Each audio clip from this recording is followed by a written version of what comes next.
अस्सलामुअलैकुम दोस्तों, वीडियो देखने से पहले हमारे इस चैनल को सब्सक्राइब कर लें और नीचे मौजूद बेल आइकन को जरूर क्लिक कर लें ताकि हमारी वीडियोस बाकायदगी से आपके पास पहुंचती रहें। मेरीना बूढ़े यहूदी के साथ चली गई। रात का पिछला पहर कुछ गुजर चुका था जब मेरीना एक खूबसूरत लड़की को साथ लिए बूढ़े यहूदी के कमरे में दाखिल हुई। जिस वक्त रेड्रिक के कहने पर वो उस बूढ़े के साथ महल में आई थी तो उसने बूढ़े से कहा था कि शहंशाह ने उसे बहुत ही हसीन इनाम दिया है। ये लड़की तो उसने शहंशाह के लिए तोहफे के तौर पर मंगवाई थी और उसे शहंशाह के साथ जाना था। क्या तुमने मेरे कमरे में किसी औरत को आते जाते देखा है कभी? बूढ़े ने कहा। मैं इस उम्र में नौजवान लड़की को क्या करूंगा? ये लड़की मुझे किसी और मकसद के लिए चाहिए, ये रात को बताऊंगा। तुमने सिर्फ ये एहतियात करनी है कि इसका किसी के साथ जिक्र ना हो। इस राज की कीमत तुम्हारी जान है, तुम यकीनन अपनी जान गंवाना पसंद नहीं करोगी। लड़की बूढ़े साहिर के कमरे में दाखिल हुई तो डर गई और मेरीना के साथ लग गई। सामने मेज पर 3 इंसानी खोपड़ियां रखी हुई थीं। एक तरफ एक दीवार पर लंबी खूंटी से एक इंसानी पिंजर लटका हुआ था। उस वक्त तो लड़की की हल्की सी चीख निकल गई जब बूढ़े ने लकड़ी के एक बॉक्स का ढकना उठाया तो उसमें से 2 काले सांपों ने सर ऊपर उठाए और दोनों ने फन फैला दिए।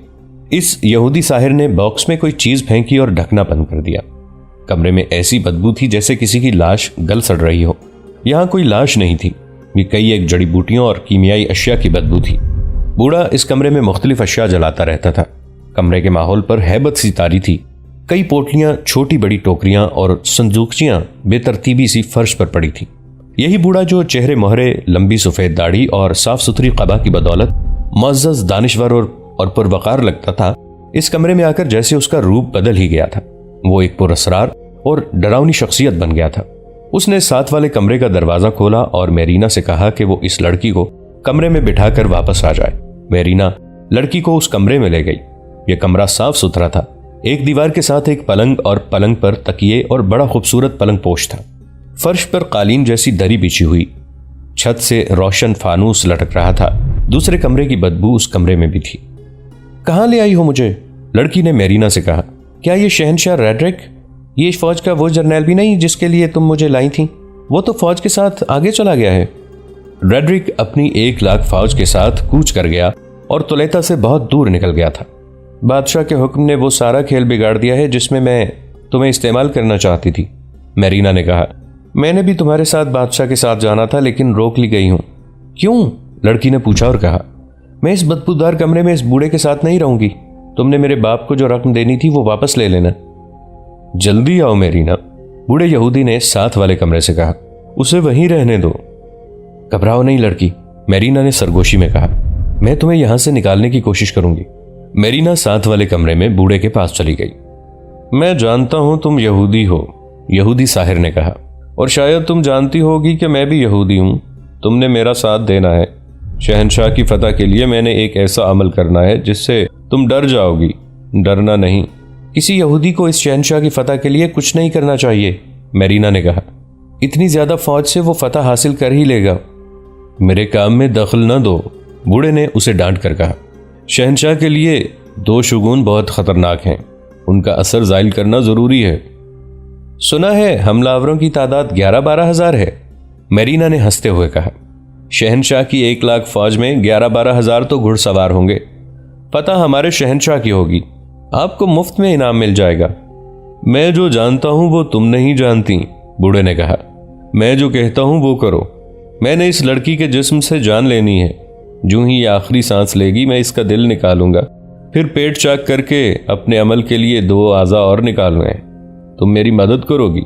जब काम हो जाएगा तो लड़की की लाश को गायब करना तुम्हारा काम होगा, और ये कोई मुश्किल काम नहीं। इस महल से लाशें गायब होती ही रहती हैं। मेरीना पर तो गशी तारी होने लगी थी लेकिन उसने अपने आप को संभाल लिया। उसे ले आओ, बूढ़े ने कहा। प्यार से, धोखे से, उसे कुछ पता न चले। मेरीना दूसरे कमरे में गई और इधर उधर देखने लगी।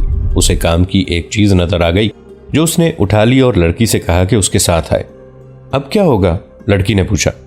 मुझे इस बदबूदार बुड्ढे के पास छोड़कर चली जाओगी? मैं कुछ करूंगी, मेरीना ने कहा। डर ना जाना, मेरी मदद करना। दोनों बूढ़े साहिर के कमरे में चली गईं। आ बेटी, उसने लड़की के सर पर हाथ रखकर कहा। इस मेज पर बैठ जा जरा, मुझे अपना बाप समझ। लड़की ने मेरीना की तरफ देखा। मेरीना ने उसे सर का इशारा किया कि वो मेज पर बैठ जाए। बूढ़ा उसके करीब चला गया। उसने लड़की को कुछ सुंघाकर या हिप्नोटाइज करके खत्म करना था। बूढ़े की पीठ मेरीना की तरफ थी। मेरीना ने दूसरे कमरे से एक मोटा डंडा उठाया जो उसने हाथों में लेकर अपने पीछे किया हुआ था। उसने ये डंडा मजबूती से अपने दाएं हाथ में लिया और पीछे से पूरी ताकत से बूढ़े के सर पर मारा। फौरन बाद ऐसी ही जोरदार एक और जर्ब लगाई। बूढ़ा गश खाकर गिरा। मेरीना ने उसे पीठ के बल किया, उसकी छाती पर बैठ गई और उसकी गर्दन दोनों हाथों में लेकर शहरग को दबा लिया। बूढ़ा तड़पा और जल्दी ही बेहिस हो गया। मेरीना ने दूसरे कमरे में लकड़ी का एक बहुत बड़ा बॉक्स देखा था। लड़की को साथ लाकर लाश उठाई और दूसरे कमरे में ले गई।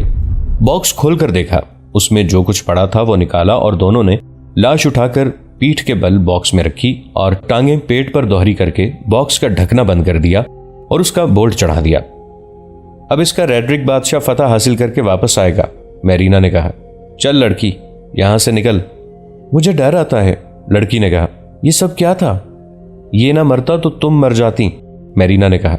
डरो मत, मैं तुम्हें सुबह यहां से निकाल लूंगी। किसी के साथ जिक्र न कर बैठना। दोनों वहां से निकल आईं और मेरीना लड़की को अपने कमरे में ले गई। उसने अपने लिए बहुत बड़ा खतरा बर्पा कर लिया था। रेड्रिक की फतह का हर किसी को यकीन था। इतनी बड़ी फौज के सामने कोई फौज नहीं ठहर सकती थी। ऐसी सूरत थी जो मेरीना को बचा सकती थी। रेड्रिक यह समझता कि बूढ़े यहूदी ने उसका बुरा शुगुन अच्छा कर दिया था और फिर किसी के हाथों कत्ल हो गया, लेकिन शिकस्त खुर्दगी की सूरत में रेड्रिक ने आकर तूफान खड़ा कर देना था। मेरीना ने फरार का इरादा कर लिया। अगले रोज उसने उस लड़की का हुलिया बदला और उसे महल से निकालकर उसके घर भेज दिया और खुद एक और जगह चली गई।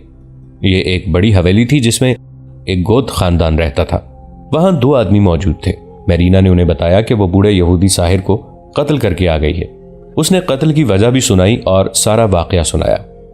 ये तो तुमने अच्छा किया है, एक आदमी ने कहा। उस मासूम लड़की को बचा लिया है, अब जो होगा देख लेंगे। हमें ऐसी उम्मीद तो नहीं रखनी चाहिए कि रेड्रिक जिंदा वापस नहीं आएगा, मेरीना ने कहा। बर्बरों की तादाद बहुत थोड़ी है, वो जिंदा ही वापस आएगा, उस आदमी ने कहा। परेशान होने की जरूरत नहीं, वो वापस आ रहा होगा तो तुम यहां से निकल रही होगी। तुम्हें जिंदा और सलामत सियोस्ता पहुंचाना हमारा काम है। दुआ करो कि ओपास जिंदा रहे, हम तुम्हें उस तक पहुंचा देंगे। उधर शहनशाह रेड्रिक जादूगरी और सहर का सहारा ले रहा था, जैसे उसे 1 लाख फौज पर भरोसा नहीं था। इधर मुसलमानों के कैंप में अल्लाह ही अल्लाह था। तारिक बिन ज़ियाद ने अपनी सिपाह को बता दिया था कि उनके मुकाबले में 8 गुना से भी ज्यादा फौज आ रही है और हर मुजाहिद का मुकाबला 8 आदमियों से होगा।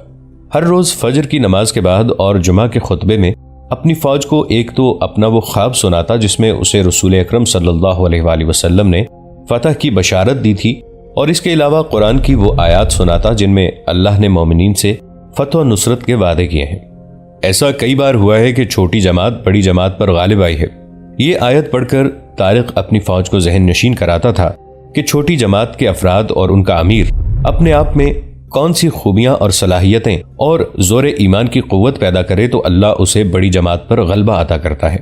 तारिक बिन ज़ियाद ज्यादातर जोर पहले पारे की 50वीं आयत पर दिया करता था।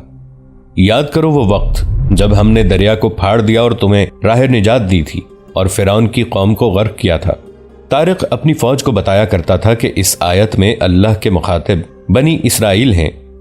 हजरत मूसा अलैहिस्सलाम ने फिरौन के जादूगरों के चैलेंज पर वो मौजज़े दिखाए कि तिलिस्मे सामरी तोड़ दिया और फिरौन को अंगुश्त बदंदा कर दिया था, और बनी इसराइल मिस्र से भागे तो दरियाए नील ने उनका रास्ता रोक लिया।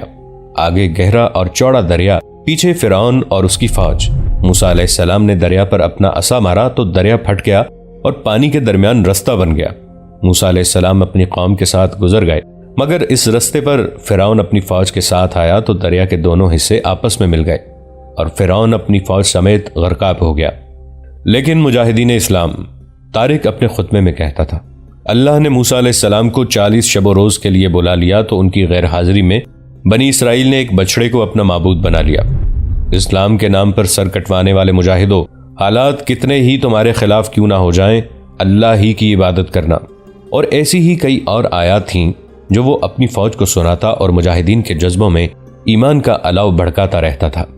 दिन के वक्त वो फौज को उस इलाके में ले जाता जो उसने लड़ाई के लिए मुंतखब कर लिया था। उसने ऐसा मैदान भी देख लिया था जहां उसने अपनी मखसूस चालों से दुश्मन को बखेरने की कोशिश करनी थी, और उसने पहाड़ियों और टीकरियों के दरमियानी जगहों का भी इंतखाब कर लिया था, जहां उसने दुश्मन के चंद एक दस्तों को घने हुजूम की तरह लाना और उन पर कहर नाजिल करना था। वो अपने दस्तों को इस तरीक़े जंग के मुताबिक जंगी मशकें करा रहा था। तारिक बिन ज़ियाद के लिए कोई शुगून अच्छा नहीं था और शुगून बुरा भी नहीं। वो शुगून के लफ्ज़ से ही ना आशना था। रेड्रिक की फौज तेजो तुंद सैलाब की तरह आ रही थी, उस सैलाब की तरह जिसके आगे बंद नहीं बांधे जा सकते। मेरीना इस हवेली में जहां वो लड़की को लेकर गई थी, पहले भी कई बार गई थी। वो हर एक बार नए बहरूप में जाती थी। उस हवेली में कोई खुसूसियत नहीं थी। तोलेता शहर में ऐसी कई और हवेलियां थीं जिन्हें देखकर लोग कहते थे कि यहां बड़े लोग रहते हैं, लेकिन इस हवेली के अंदर ऐसी खुफिया सरगर्मियां शुरू हो गई थीं जिन्होंने यूरोप की तारीख बदल डाली थी। ये सिलसिला उस वक्त शुरू हुआ था जब ओपास पागल बनकर मेरीना से झील पर मिला और उसे तफसील से बताया था कि अब मौका है कि जिससे यहूदी और गोत फायदा उठाकर रेड्रिक की बादशाही खत्म कर सकते हैं। इसका एक ही जरिया है कि जो यहूदी और गोत फौज में हैं वो ऐन लड़ाई के दौरान मुसलमानों से जा मिलें और रेड्रिक को नुकसान पहुंचाएं। मेरीना यहूदन थी, कुछ इस वजह से उसका जहन साजिशी था, लेकिन मेरीना के दिल में रेड्रिक के खिलाफ इंतकाम की आग भड़क रही थी। हम पहले बयान कर चुके हैं कि रेड्रिक ने उसकी मोहब्बत का खून कर दिया था। वो ओपास को चाहती थी। ओपास उसे 20 साल बाद तोलेता की झील पर मिला तो मेरीना के दिल के जख्म फिर खुल गए। उसने ओपास की बात सुनकर कहा था कि वो रेड्रिक की पीठ में खंजर घोंपेगी। रेड्रिक अभी पिम्पलोना से चला ही था। रास्ते में उसकी फौज में इजाफा ही होता चला जा रहा था। मेरीना ने उसके पीठ में खंजर घोंपने का बंदोबस्त उसी रात शुरू कर दिया था। उसके पास एक से बढ़कर एक हसीन लड़की थी और उसे बादशाह तक रसाई भी हासिल थी। महल के अंदर की पुरस्रार दुनिया में उसका असर व रसूख चलता था। महल में गोत कौम के 3-4 आदमी बड़े अच्छे ओहदों और रुतबों पर मौजूद थे और 1-2 यहूदियों को भी ऐसे ही रुतबे हासिल थे। पहले हम बता चुके हैं कि उंदलुस में सबसे ज्यादा मजलूम कौम यहूदी थी। यहूदियों की अक्सरियत गरीब थी। वो 1-2 यहूदी जो रेड्रिक की हुकूमत के अहम कुलपुर्जे बन गए थे, इतने चालाक और होशियार थे कि इतने अच्छे ओहदों पर पहुंच गए थे। उनके मेरीना के साथ अच्छे मरासिम थे।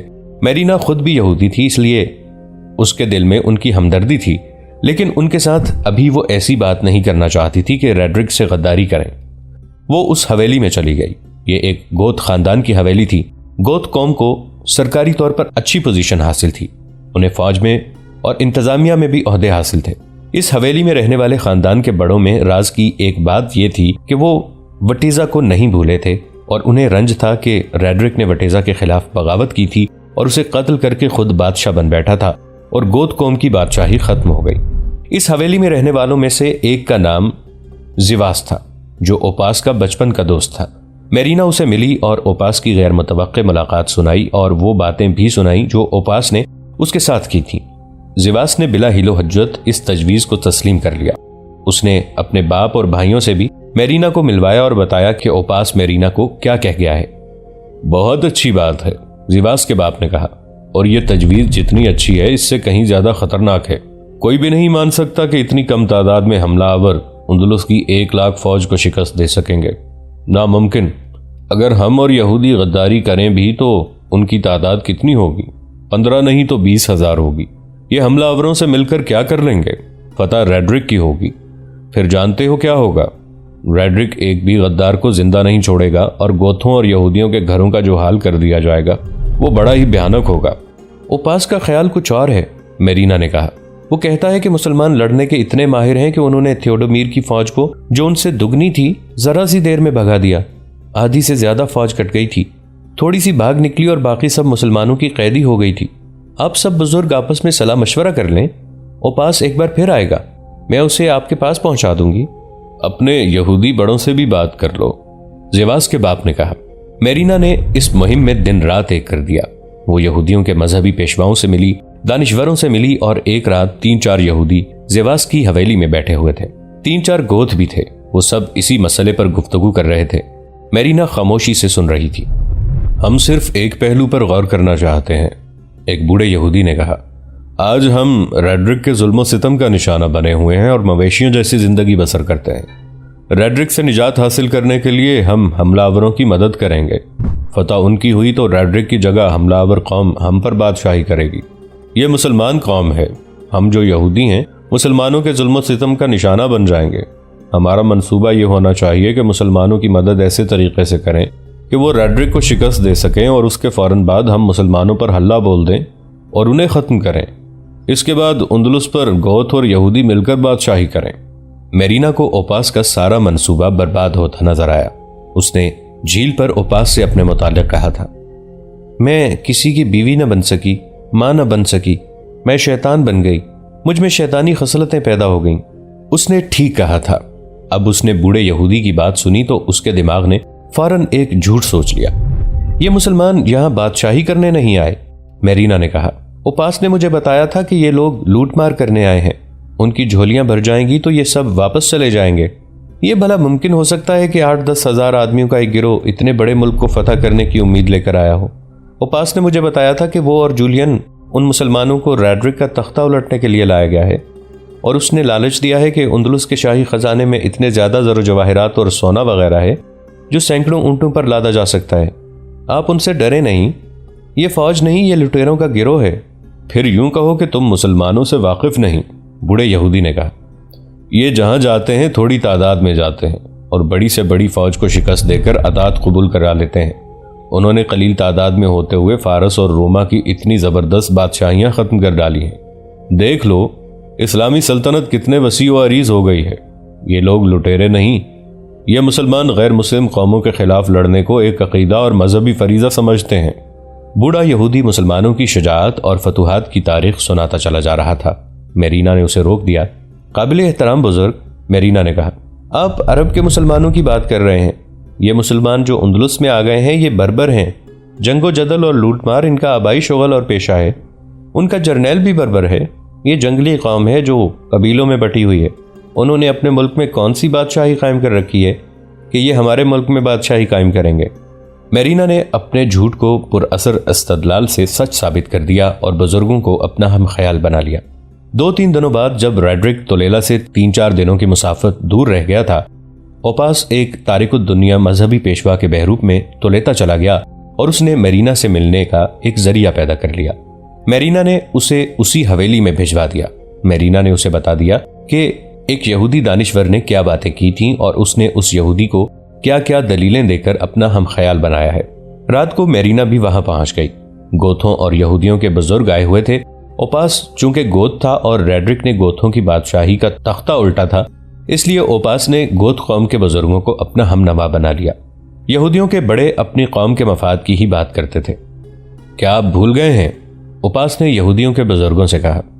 यह बात कोई ज्यादा पुरानी तो नहीं हुई कि आपको याद ही न रही हो। गोथों ने अपने दौरे हुकूमत में यहूदियों को हक तलफी और बेइंसाफी से निजात दिला दी थी। मेरे भाई वटेजा को इसी जुर्म की सजा दी गई थी कि उसने यहूदियों को वही हुकूक और मराद दी थी जो गोथों को हासिल थी। आप हमारा साथ दें, माशरे में यहूदियों को इज्जत और तकरीम इसी जरिए से मिलेगी। इन बर्बरों ने मालो दौलत समेट कर वापस चले जाना है। उस रात एक मंसूबा तैयार हो गया और अगले ही रोज उस पर काम शुरू हो गया।